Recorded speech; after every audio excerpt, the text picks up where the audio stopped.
We are live. Okay. Alert, alert, alert. This is an emergency broadcast from the Hoplite channel. To all my friends, countrymen, comrades, even my enemies out there, welcome. You are here, just watching the world events unfold as I am in real time. But today we're going to discuss the possibility of what could happen in the future and how we got here. And I'm titling this episode, Historical Rhymes, 1946 to 2022, which is the present day. Yeah. So I'm moving away from philosophy, stoicism, samurai literature, my typical subjects for this episode, because there are serious civilization-changing events going on right now in the world. And I know that sounds like hyperbole, but it's truly what is going on. The world order as we know it, between the superpowers, the major powers of the world, is currently being tested. And I believe after all of it, once it's all over, it will change shape. Our understanding of the world post 2022 will be much different. And I'd like to talk about how we got here. And for the episode title, Historical Rhymes, that's sort of a play on words in that history doesn't repeat, but it often rhymes. And that's exactly what's going on today. As I'm sure you're aware, the country of Ukraine is currently in day 3 of their invasion by their neighbor to the east, Russia. Yeah. And from all accounts, it looks like Russia is slowly moving in on every major city and is currently outside the city limits of Kyiv, the capital. And it appears as though that in short order, the country of Ukraine will fall to Russian forces completely. And this might surprise you, but I don't think that's necessarily a bad thing. I think the longer this conflict, this war goes on, things could get much, much worse. And from what I could gather from people I know in the military and in politics and elsewhere, the Russian forces have come in hard, but they have come in with restraint. And their military operations have been very calculated to the point where they are going out of their way to avoid collateral damage. They're going out of their way to avoid civilian casualties, and that is a good thing, because I do not believe that Vladimir Putin nor the Russian government want to risk casualties in Ukraine to the point where it becomes a humanitarian crisis and you have innocent people being killed by the thousands. It looks as though they've knocked out the majority of the Ukrainian military. There are significant pockets of resistance fighters, especially around the city of Kyiv and in Lviv and elsewhere. But the sheer force and size of the Russian military has overwhelmed Ukraine in less than a week, which is pretty surprising.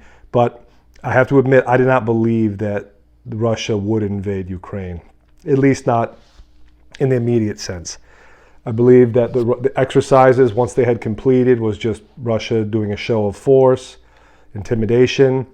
And then when they came back and Putin said he was going to recognize the Donbass region, I said, okay, well, that region of Ukraine is essentially ethnically Russian anyway, so most likely those people are happy to join Russia. It's not great because Ukraine is going to be smaller as it was in 2014 after Crimea was annexed, but that'll be that. And then it turns out that Russia, via Vladimir Putin, pulled a crazy Ivan, as they say, and just went full Monty invasion into Ukraine from all sides. And that's what's going on. And a lot of people hate Vladimir Putin right now for what's taking place. I can't tell you one way or another who's right or wrong in this, but in my opinion, there are multiple parties to blame as to why this is going on, and everybody shares it. And I want to give some historical context as to how we got here and what it could mean going forward. So as I said, history often rhymes, although it doesn't repeat. And I want to go through two famous speeches now, and a speech that was given by Vladimir Putin just 2 days ago is going to go down in history as, like I said, a civilization changing event, and the speech kind of kicked it off. And I want to first talk about another famous speech that was given nearly 40 years ago by another famous leader. And that's where we're going to begin. And as you see on the board, it's Ronald Reagan's Evil Empire speech that he delivered on March 8th, 1983. So practically 40 years ago almost, just shy of it. And why this speech was very significant at the time. 83 being towards the end of the Cold War, but still in the midst of a Cold War between the United States and the Soviet Union. So let's read Ronald Reagan's famous speech, and I'll put it up here so you can follow, and we'll talk about it. I'll stop myself in between. And I'm going to skip the first 2 or 3 pages of the speech because it's mostly Ronald Reagan, telling his very tasteful jokes and talking about domestic policy. And then he gets to the meat and potatoes of it where we pick up here. So let's begin. And President Reagan said, "This brings me to my final point today. During my first press conference as president, in answer to a direct question, I pointed out that as good Marxist-Leninists, the Soviet leaders have openly and publicly declared that the only morality they recognize is that which will further their cause, which is world revolution. I think I would point out I was only quoting Lenin, their guiding spirit, who said in 1920 that they repudiate all morality that proceeds from supernatural ideas. That's their name for religion, or ideas that are outside class conceptions. Morality is entirely subordinate to the interests of class war, and everything is moral that is necessary for the annihilation of the old, exploiting social order and for uniting the proletariat. Well, I think the refusal of many influential people to accept this elementary fact of Soviet doctrine illustrates an historical reluctance to see totalitarian powers for what they are. We saw this phenomenon in the 1930s. We see it too often today. This doesn't mean we should isolate ourselves and refuse to seek an understanding with them. I intend to do everything I can to persuade them of our peaceful intent, to remind them that it was the West that refused to use its nuclear monopoly in the 40s and 50s for territorial gain, and which now proposes 50% cut in strategic ballistic missiles and the elimination of an entire class of land-based intermediate-range nuclear missiles." Okay, so off the get-go, Reagan's talking about the historical perspective of Marxist-Leninism in 1920s Russia. And when the Bolshevik Revolution took over, their only morality was whatever furthers our cause, which is worldwide revolution, the spread of communism worldwide, that is our morality. Whatever furthers our ends is good for our purposes. The ends justify the means is what he was saying. And now he's saying that he doesn't intend to isolate Russia, but wants to seek understanding with them, right? And he says, I intend to do everything I can to persuade our peaceful intent and remind them that it was the West that refused to use its monopoly in the early days following World War II. So what he's saying is that we showed restraint. We did not use our nuclear monopoly on countries of the world after the Second World War, including Russia, despite the fact that we considered the Soviet Union an existential threat. Okay, let's continue. Reagan said, "At the same time, however, they must be made to understand we will never compromise our principles and standards. We will never give away our freedom. We will never abandon our belief in God. and we will never stop searching for a genuine peace. But we can assure none of these things America stands for through the so-called nuclear freeze solutions proposed by some. The truth is that a freeze now would be a very dangerous fraud, for that is merely the illusion of peace. The reality is that we must find peace through strength. I would agree to a freeze if only we could freeze the Soviets' global desires. A freeze at current level weapons would remove any incentive for the Soviets to negotiate seriously in Geneva and virtually end our chances to achieve the major arms reductions which we have proposed. Instead, they would achieve their objectives through the freeze. A freeze would reward the Soviet Union for its enormous and unparalleled military buildup. It would prevent the essential and long overdue modernization of the United States and Allied defenses and would leave our aging forces increasingly vulnerable. And an honest freeze would require extensive prior negotiations on the systems and numbers to be limited and on the measures to ensure effective verification and compliance. And the kind of a freeze that has been suggested would be virtually impossible to verify. Such a major effort would divert us completely from our current negotiations on achieving substantial reductions.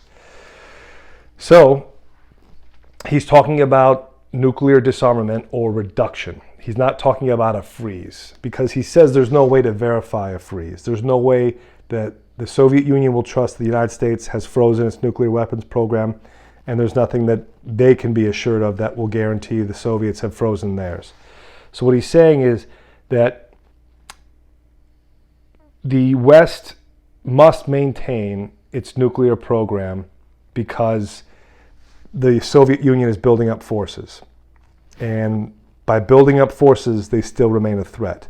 So while they talk about reductions, a freeze, he says, right now would inhibit the United States' ability to at least be a check on what he considers at this time the Soviet threat. Okay, continuing. A number of years ago, I heard a young father, a very prominent young man in the entertainment world, addressing a tremendous gathering in California. It was during the time of the Cold War, and communism and our way of life were very much on people's minds.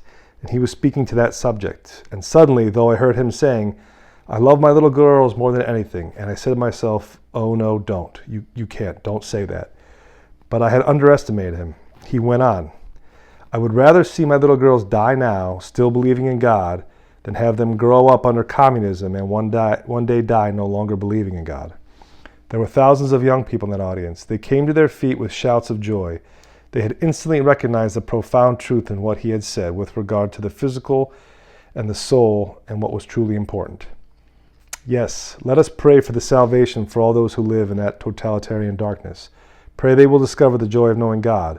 But until they do, let us be aware that while they preach the supremacy of the state, declare its omnipotence over individual man, and predict its eventual domination of all peoples of the earth, they are the focus of evil in the modern world.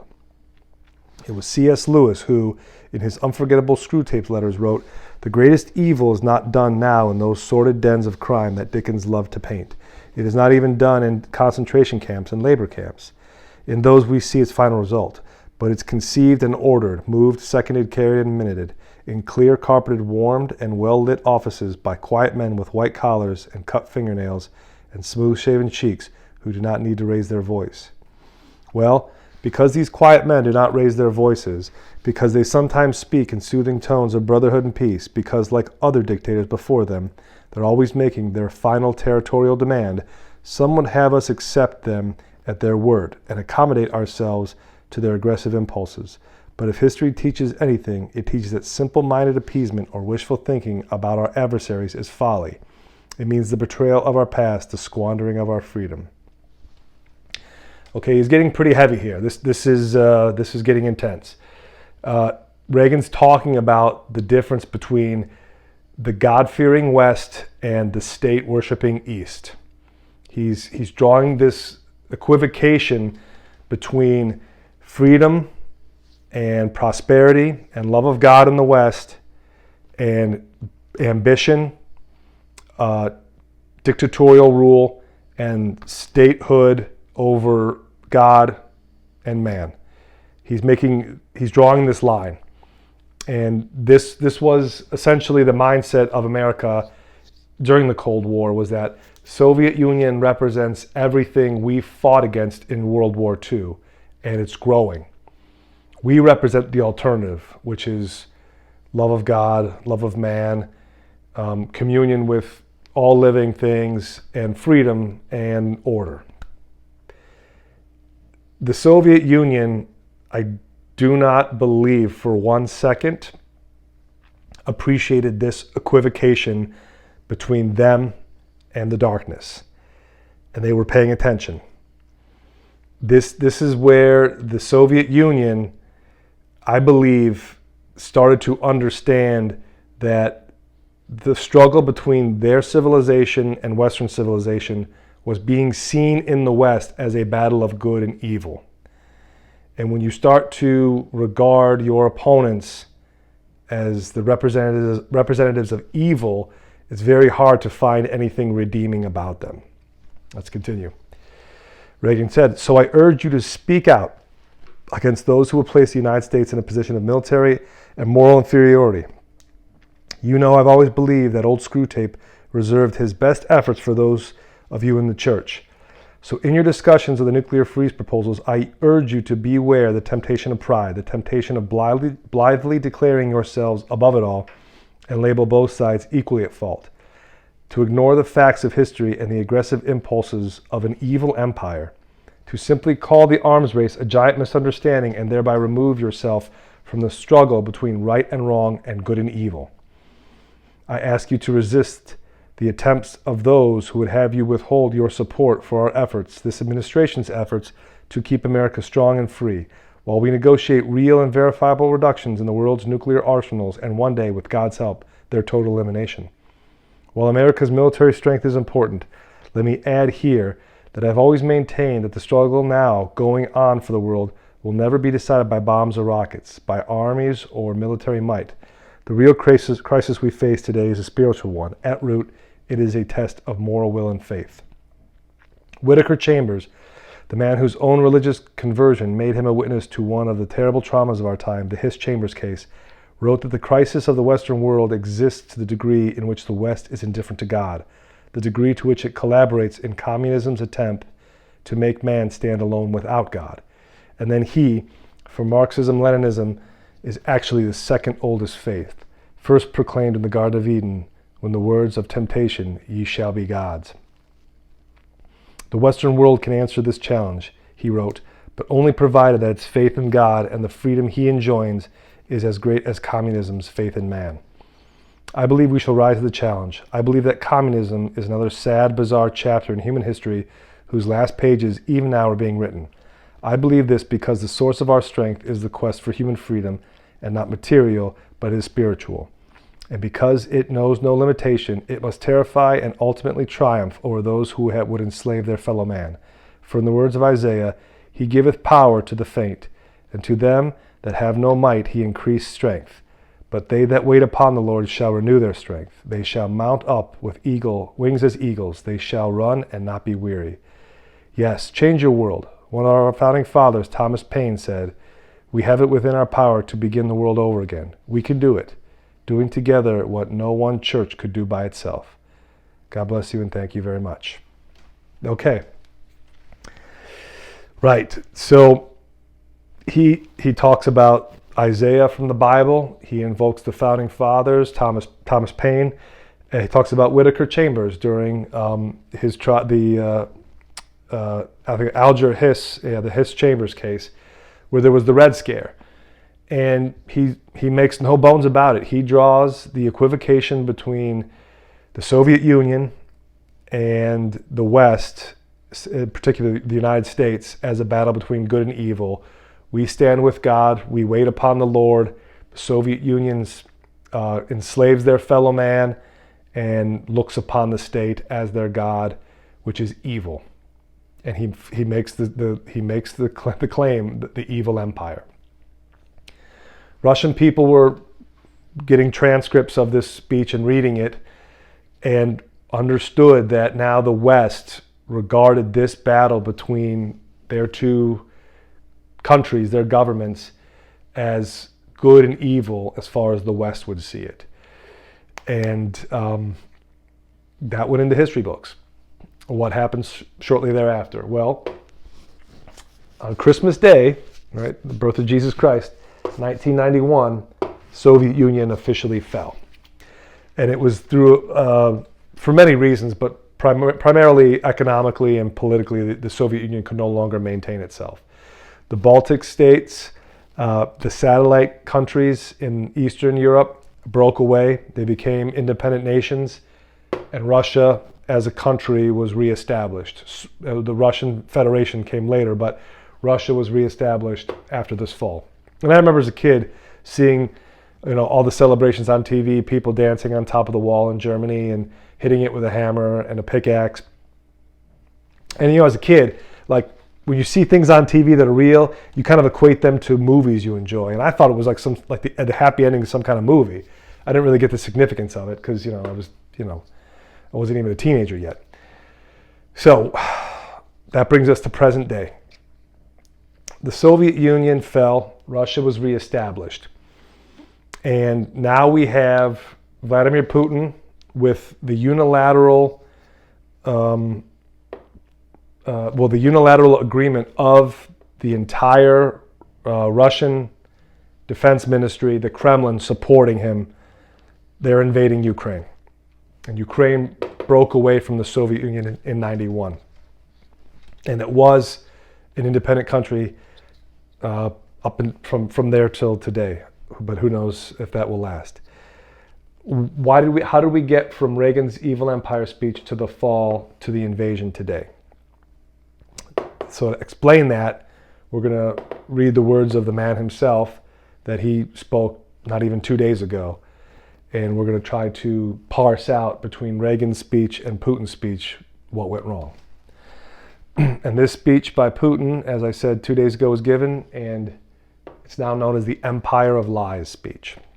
Reagan's evil empire speech given almost 30 years ago. Putin's evil or Empire of Lies speech given not even 3 days ago.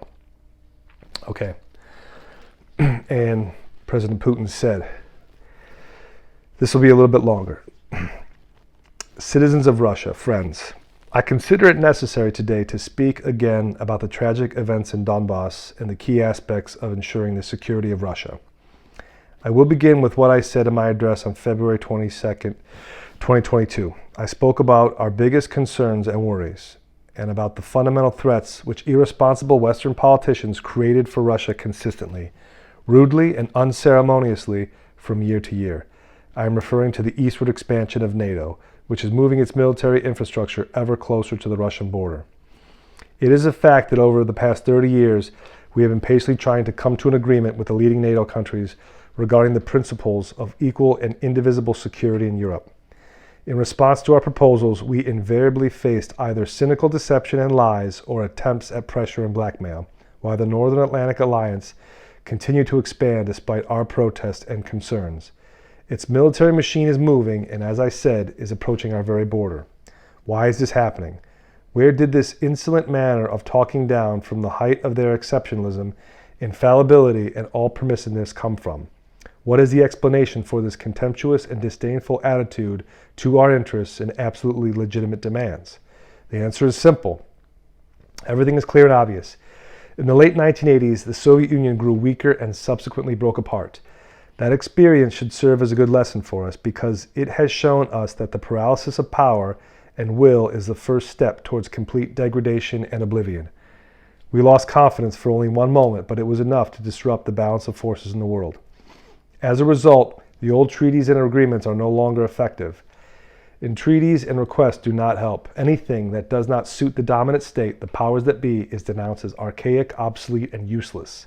At the same time, everything it regards as useful is presented as the ultimate truth and forced on others regardless of the cost, abusively and by any means available. Those who refuse to comply are subjected to strong armed tactics. What I'm saying now does not concern only Russia, and Russia is not the only country that is worried about this.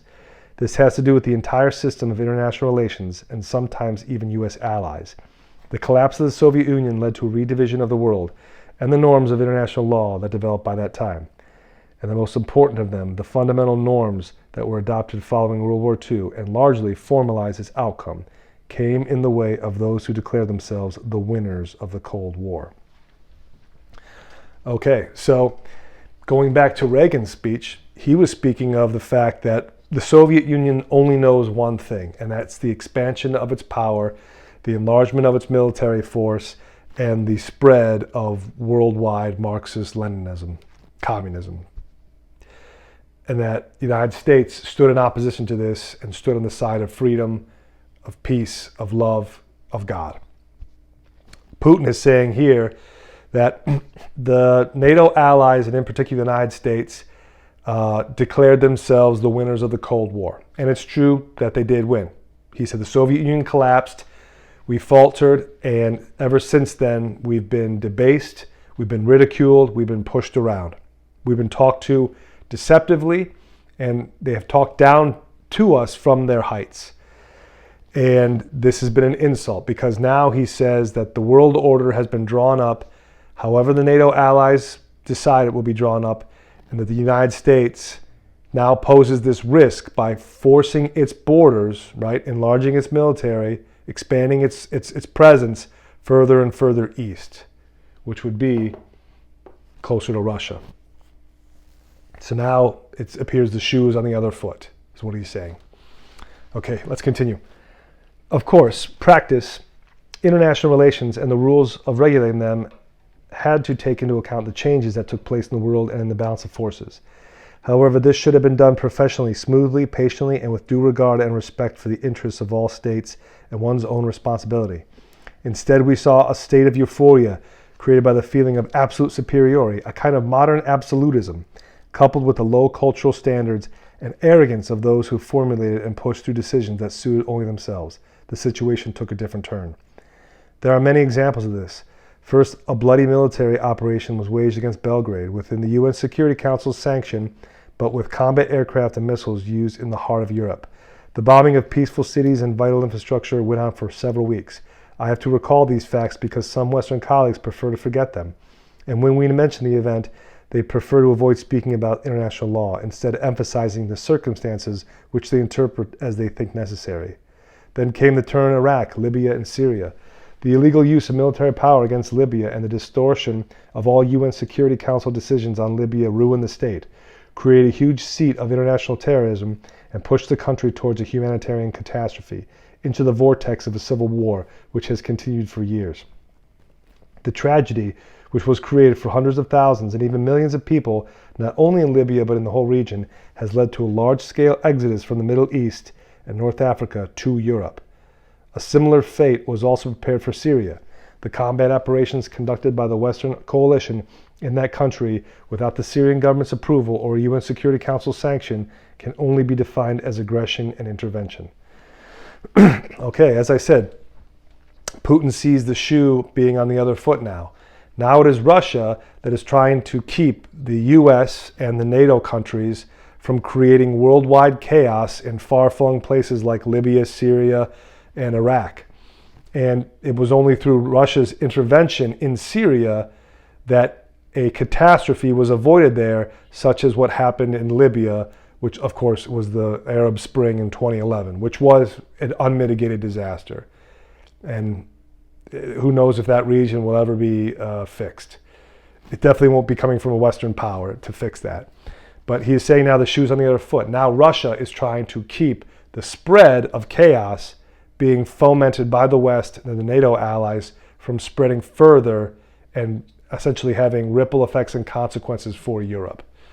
He continues, but the example that stands apart from above the events is of course the invasion of Iraq without any legal grounds. They used the pretext of allegedly reliable information available in the United States about the presence of weapons of mass destruction in Iraq. To prove that allegation, the U.S. Secretary of State held up a vial with white powder publicly for the world to see, assuring the international community that it was a chemical warfare agent created in Iraq. It later turned out that all of that was a fake and a sham, and that Iraq did not have any chemical weapons. Incredibly shocking, but true. We witnessed lies made at the highest state level and voiced from the high UN rostrum. As a result, we see a tremendous loss in human life, damage, destruction, and a colossal upsurge of terrorism. Overall, it appears that nearly everywhere in many regions of the world where the United States brought its law and order, this created bloody, non-healing wounds and the curse of international terrorism and extremism. I've only mentioned the most glaring, but far from only examples of disregard for international law. This array includes promises not to expand NATO eastward even by an inch. To reiterate, they have deceived us, or to put it simply, they have played us. Sure, one often hears that politics is a dirty business, but it could be, but it shouldn't. But as dirty as it is now, not to such an extent. This type of con artist behavior is contrary not only to the principles of international relations, but also and above all to the generally accepted forms of morality and ethics. Where is justice and truth here? Just lies and hypocrisy all around. So, a lot of people might know this, but during Reagan's speech, Vladimir Putin was working for the Soviet Union as a KGB officer. He was an agent, a high-ranking agent. And I have no doubt that this Empire of Lies speech is being written as he remembers Reagan's Evil Empire speech. He is calling the United States now the Empire of Lies. You called us the Evil Empire when we were the USSR. We became Russia, and now look who is the Empire of Lies. This is him firing a shot straight across the United States bow and calling the United States, its government, and all of the dreadful misadventures it has led abroad, the Empire of Lies. This is what he's saying. Let's continue. This is where it gets actually straight to the heart. Incidentally, U.S. politicians, political scientists, and journalists write and say that a veritable empire of lies has been created inside the United States in recent years. It is hard to disagree with this. It is really so. But one should not be modest about it. The United States is still a great country and a system-forming power. All its satellites not only humbly and obediently say yes to and parrot it at the slightest pretext, but also imitate its behavior and enthusiastically accept the rules it is offering them. Therefore, one can say with good reason and confidence that the whole so-called Western Bloc formed the United States in its own image and likeness is, in its entirety, the very same empire of lies. As for our country, after the disintegration of the USSR, given the entire unprecedented openness of our new modern Russia, its readiness to work honestly with the United States and other Western partners, and its practically unilateral disarmament, they immediately tried to put the final squeeze on us, finish us off, and utterly destroy us. This is how it was in the late 90s and early 2000s, when the so-called collective West was actively supporting separatism and gangs of mercenaries in southern Russia. What victims, what losses we had to sustain, and what trials we had to go through at that time before we broke the back of international terrorism in the Caucasus. He's speaking here about the terrorist activity in Chechnya and Dagestan. We remember this and will never forget. Properly speaking, the attempts to use us in their own interests never ceased until quite recently. They sought to destroy our traditional values and force on us their false values that would erode us, our people from within, the attitudes that have been aggressively imposing on other countries, attitudes that are directly leading to degradation and degeneration, because they are contrary to human nature. This is not going to happen. No one has ever succeeded in doing this, nor will they succeed now. Okay, so when Reagan was talking in the 80s about good versus evil, East versus West, he was making that distinction. Putin is now making that distinction again, but he is now saying that the empire of lies, right, the United States, is pushing this culture of degeneracy and degradation that will erode Russia if he permits it to become normalized. So he is now drawing the equivocation that the United States is pushing evil, unnatural attitudes and beliefs, and it is his duty and the duty of every Russian to resist it, and the empire of lies bringing that culture to Russia to destroy it from within. That's what he's saying.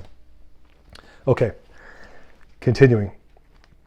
Despite all that, in December 2021, we made yet another attempt to reach agreement with the United States and its allies on the principles of European security and NATO's non-expansion. Our efforts were in vain. The United States has not changed its position. It does not believe it necessary to agree with Russia on a matter that is critical for us. The United States is pursuing its own objectives while neglecting our interests. Of course, this situation begs the question, what next? What are we to expect? If history is any guide, we know that in 1940 and early 41, the Soviet Union went to great lengths to prevent war or at least delay its outbreak. To this end, the USSR sought not to provoke the potential aggressor until the very end by refraining or postponing the most urgent and obvious preparations it had to make to defend itself from an imminent attack. When it finally acted, it was too late. As a result, the country was not prepared to counter the invasion by Nazi Germany, which attacked the motherland on June 22, 1941, without declaring war. The country stopped the enemy and went on to defeat it, but this came at tremendous cost. The attempt to appease the aggressor ahead of the Great Patriotic War proved to be a mistake, which came at a high cost for our people. In the first months after the hostilities broke out, we lost vast territories of strategic importance, as well as millions of lives. We will not make this mistake a second time. We have no right to do so. So he's going even further. He's drawing a historical comparison between the Soviet Union delaying war and letting Nazi Germany build up its forces and launch an attack on the Soviet Union before replying. By the time they had replied, it was too late. They sustained incredible losses and eventually defeated the enemy. I'm of the opinion that the Soviet Union would not have defeated Nazi Germany had they not been fighting a Western front, but that's a debate for a different time. I do believe Nazi Germany would have destroyed the Soviet Union if they had merely pushed east and ceased hostilities in the West. But anybody can debate that. That's history. It's in the books. He is now, this is more important, he is now saying that the empire of lies, the United States, is that new threat that he must respond to before the threat emerges physically. So he is essentially calling the United States the new Nazi Germany. He is marshaling Russian forces against Western aggression before it arrives at their doorstep. And he says we do not have the right to make the same mistake that the Soviet Union did in June of 1941. That's a very serious comparison he's making, but he's making it nonetheless. Continuing. Those who aspire to global dominance have publicly designated Russia as their enemy. They did so with impunity. Make no mistake, they had no reason to act this way. It is true that they have considerable financial, scientific, technological, and military capabilities. We are aware of this and have an objective view of the economic threats we have been hearing, just as our ability to counter this brash and never-ending blackmail. Let me reiterate that we have no illusions in this regard and are extremely realistic in our assessments. As for military affairs, even after the dissolution of the USSR and losing a considerable part of its capabilities, today's Russia remains one of the most powerful nuclear states. Moreover, it has a certain advantage in several cutting-edge weapons. In this context, there should be no doubt for anyone that any potential aggressor will face defeat and ominous consequences should it directly attack our country. At the same time, technology, including in the defense sector, is changing rapidly. One day there is one leader and tomorrow another, but a military presence in territories bordering on Russia, if we permit it to go ahead, will stay for decades to come, or maybe forever, creating an ever-mounting and totally unacceptable threat for Russia. Even now, with NATO's eastward expansion, the situation for Russia has been becoming worse and more dangerous by the year. Moreover, these past days, NATO's leadership has been blunt in its statements that they need to accelerate and step up efforts to bring the alliance's infrastructure closer to Russia's borders. In other words, they have been toughening their position. We cannot stay idle and passively observe these developments. This would be an absolutely irresponsible thing for us to do. Any further expansion of the Northern Atlantic Alliance infrastructure or the ongoing efforts to gain a military foothold of the Ukrainian territory are unacceptable for us. Of course, the question is not about NATO itself. It merely serves as a tool of U.S. foreign policy. The problem is that in territories adjacent to Russia, which I have to note in our historical land, a hostile anti-Russia is taking shape. Fully controlled from the outside, it is doing everything to attract NATO armed forces and obtain cutting-edge weapons. For the United States and its allies, it is a policy of containing Russia with obvious geopolitical dividends. For our country, it is a matter of life and death, a matter of our historical future as a nation. This is not an exaggeration, it is a fact. It is not only a very real threat to our interests, but to the very existence of our state and to its sovereignty. It is the red line which we have spoken about on numerous occasions. They have crossed it. This brings me to the situation in the Donbass. We can see that the forces that staged the coup in Ukraine in 2014 have seized power, are keeping it with the help of ornamental election procedures, and have abandoned the path of a peaceful conflict settlement. For 8 endless years, we have been doing everything possible to settle the situation by peaceful political means. Everything was in vain. As I said in my previous address, you cannot look without compassion at what is happening there. It became impossible to tolerate it. We had to stop that atrocity, that genocide of the millions of people who live there and who pin their hopes on Russia, on all of us. It is their aspirations, the feelings and pain of these people that there were the main motivating force behind our decision to recognize the independence of the Donbass People's Republic. I would like to additionally emphasize the following. Focused on their own goals, the leading NATO countries are supporting the far-right nationalists and neo-Nazis in Ukraine, those who will never forgive the people of Crimea and Sevastopol for freely making a choice to reunite with Russia. Okay, he's going a little bit off the rails here. So this narrative that the eastern section of Ukraine is dominated by far-right neo-Nazi radicals, and that they're harassing and killing and genociding ethnic Russians in the Donbass is not really true. The ethnic Russians that live in the Donbass region in eastern Ukraine do often fight with the far-right elements of the Ukrainian Defense Forces. But the reason the ethnic Russians were left in that sector of Ukraine was so that future operations could be used by Russia. Well, the justification could be used by Russia to save those people from hostility. Joseph Stalin did the same thing. Joseph Stalin would forcibly resettle ethnic Russians in areas of the USSR that were satellite nations. If one day he decided to reinvade, the justification would be a humanitarian mission to save these people from their oppressors. It's a very compelling tactic, right? Introduce an ethnic minority that is loyal to you. If trouble starts to stir up and you don't care for it, you reinvade, and you do it as a humanitarian mission, hoping to save these people, as far as the world is concerned, from genocide. Yeah, that's what's going on. So he's mentioning this part to reinforce why he must shore up forces against NATO's eastward expansion. He continues, they will undoubtedly try to bring war to Crimea just as they have done the Donbass, to kill innocent people just as members of the punitive units of Ukrainian nationals and Hitler's accomplices did during the Great Patriotic War. They have also openly laid claim to several other Russian regions. If we look at the sequence of events in the incoming reports, the showdown between Russia and these forces cannot be avoided. It's only a matter of time.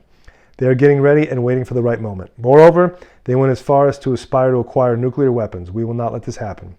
I have already said that Russia accepted the new geopolitical reality after the dissolution of the USSR. We have been treating all new post-Soviet states with respect and will continue to act this way. We respect and will respect their sovereignty, as proven by the assistance we provided to Kazakhstan when it faced tragic events and a challenge in terms of its statehood integrity. However, Russia cannot feel safe, develop, and exist while facing a permanent threat from the territory of today's Ukraine.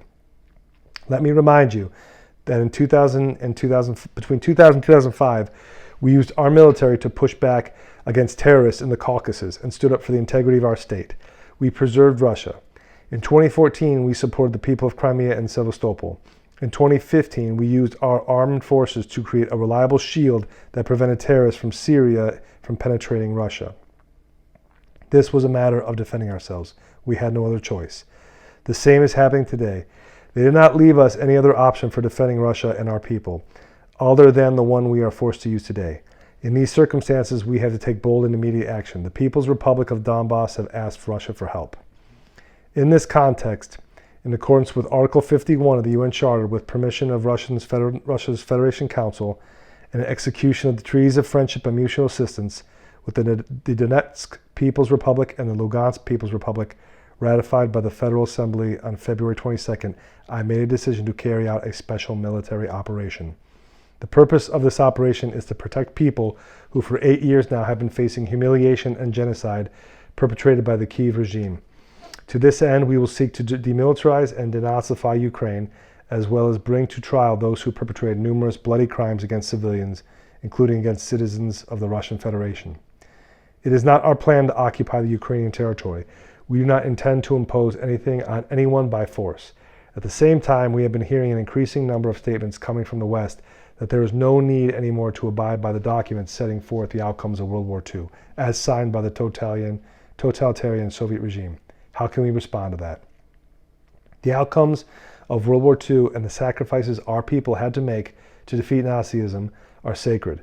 This does not contradict the high values of human rights and freedoms in the reality that emerged over the post-war decades. This does not mean that nations cannot enjoy the right to self-determination, which is enshrined in Article 1 of the UN Charter. Let me remind you that the people living in the territories which are part of today's Ukraine were not asked how they want to build their lives when the USSR was created or after World War II. Freedom guides our policy, the freedom to choose independently our future and the future of our children. We believe that all peoples living in today's Ukraine, anyone who wants to do this, must be able to enjoy this right to make a free choice.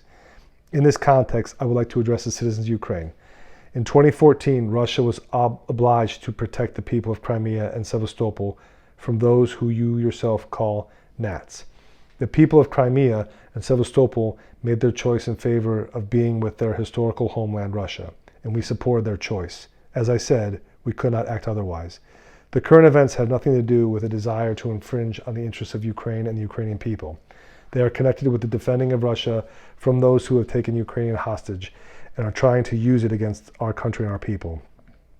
I reiterate, we are acting to defend ourselves from the threats created for us and from a worse peril than what is happening now. I am asking you, however hard this may be, to understand this and to work together with us so as to turn this tragic page as soon as possible and move forward together without allowing anyone to interfere in our affairs and our relations, but developing them independently, so as to create favorable conditions for overcoming all these problems and to strengthen us from within a single whole, despite the existence of state borders. I believe in this, in our common future.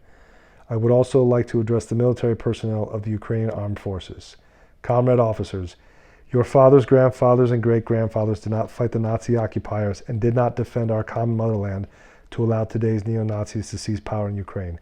You swore the oath of allegiance to the Ukrainian people and not to the junta, the people's adversary which is plundering Ukraine and humiliating the Ukrainian people. I urge you to refuse to carry out their criminal orders. I urge you to immediately lay down your arms and go home. I will explain what this means. The military personnel of the Ukrainian army who do this will be able to freely leave the zone of hostilities and return to their families. I want to emphasize again that all responsibility for the possible bloodshed will lie fully and wholly with the ruling Ukrainian regime. I would like to say something very important for those who may be tempted to interfere in these developments from the outside. No matter who tries to stand in our way, or all the more so create threats for our country and our people, they must know that Russia will respond immediately, and the consequences will be such as you have never seen in your entire history. No matter how the events unfold, we are ready. All the necessary decisions in this regard have been taken. I hope that my words will be heard. Citizens of Russia, the culture and values, experience, and traditions of our ancestors invariably provide a powerful underpinning for the well-being and the very existence of entire states and nations, their success and viability. Of course, this directly depends on the ability to quickly adapt to constant change, maintain social cohesion, and readiness to consolidate and summon all the available forces in order to move forward. We always need to be strong, but this strength can take on different forms. The empire of lies, which I mentioned in the beginning of my speech, proceeds in its policy primarily from rough, direct force. This is when our saying of being all brawn and no brains applies. We all know that having justice and truth on our side is what makes us truly strong. If this is the case, it would be hard to disagree with the fact that it is our strength and our readiness to fight that are the bedrock of independence and sovereignty and provide the necessary foundation for building a reliable future for your home, your family, and your motherland. Dear compatriots, I am certain that devoted soldiers and officers of Russia's armed forces will perform their duty with professionalism and courage. I have no doubt the government institutions at all levels and specialists will work effectively to guarantee the stability of our economy, financial system, and social well-being. And the same applies to corporate executives and entire businesses communities. I hope all paramilitary parties and civil society can take a consolidated patriotic position. At the end of the day, the future of Russia is in the hands of its multi-ethnic people, as has always been the case in our history. This means that the decisions that I made will be executed, that will be achieved the goals we have set, and reliably guarantee the security of our motherland. I believe in your support and in the invincible force rooted in the love for your fatherland.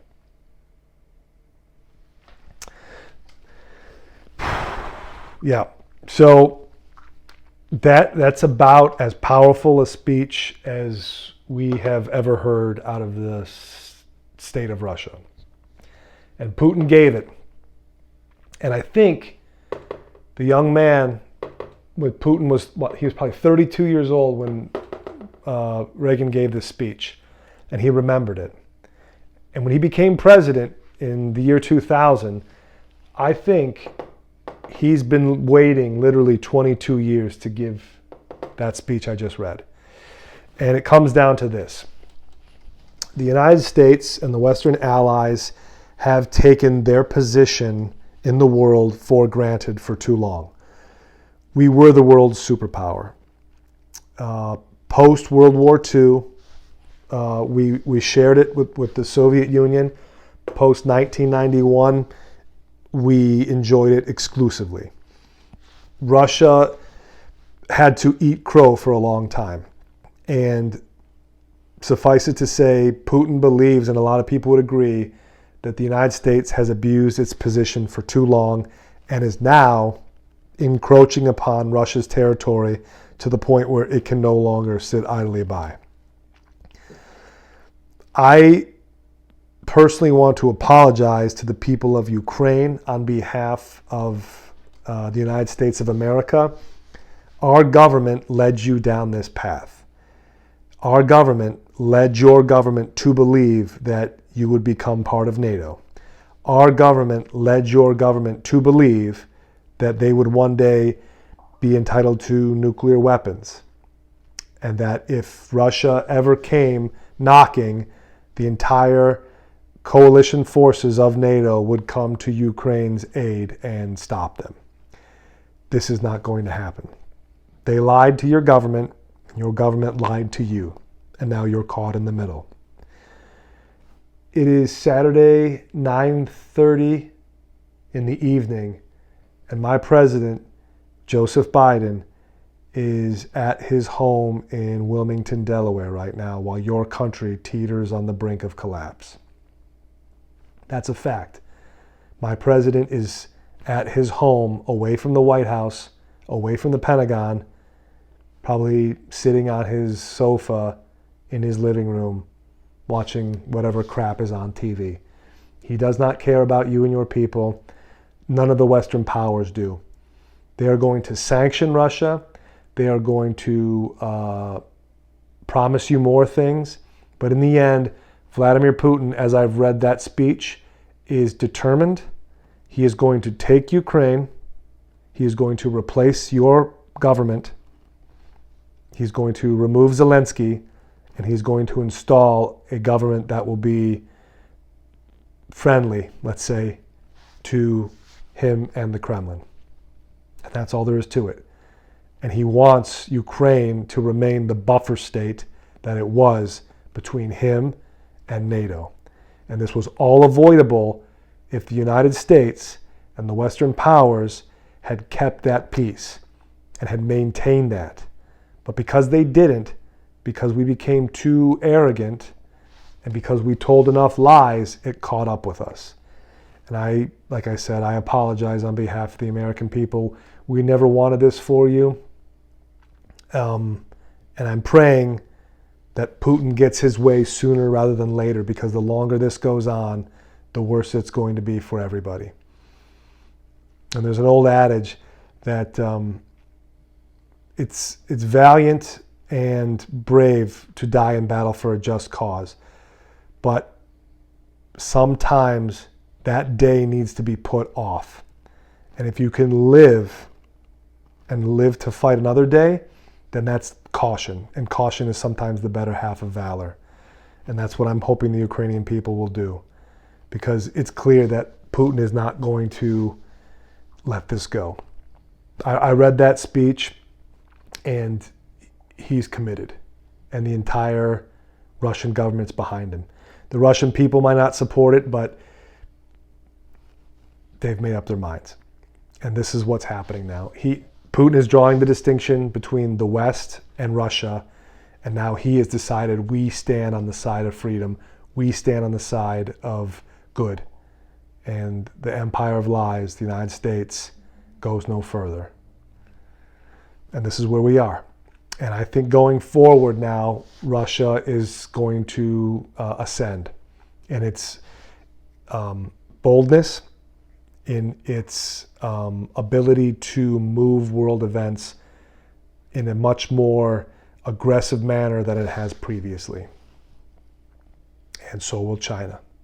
But that's for a different day. Okay. I hope you've appreciated this video I threw together real quick. I had to get this out after I read this speech. It's fresh in my mind, and I just wanted to talk about it. This is what's going on, and I really hope and pray that we do not find ourselves in the midst of Cold War Part 2, because it took us 50 years to get out of the first one. And going into a second Cold War with things like intercontinental hypersonic missiles, with what we have as far as cyber warfare. The technology we have today versus 1991 is leaps and bounds more lethal and destructive than I think a lot of people could imagine back then. And a Cold War with that kind of technology is terrifying to think about. And nobody wants to go back to that. So I pray this conflict in Ukraine is over sooner rather than later. My hat's off to the Ukrainian forces that are resisting Russian forces, but you are fighting a war that the United States led your government into.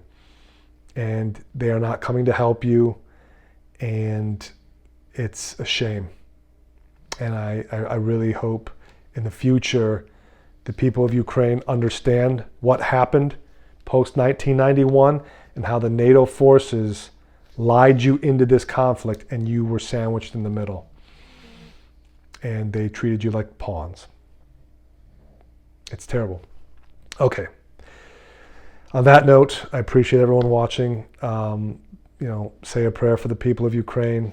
And I still continue to hope that the Russian forces show the incredible restraint that they're showing right now and do not engage civilians, and civilians do not engage Russian forces. Okay, stay safe, everyone, and until next time, take care.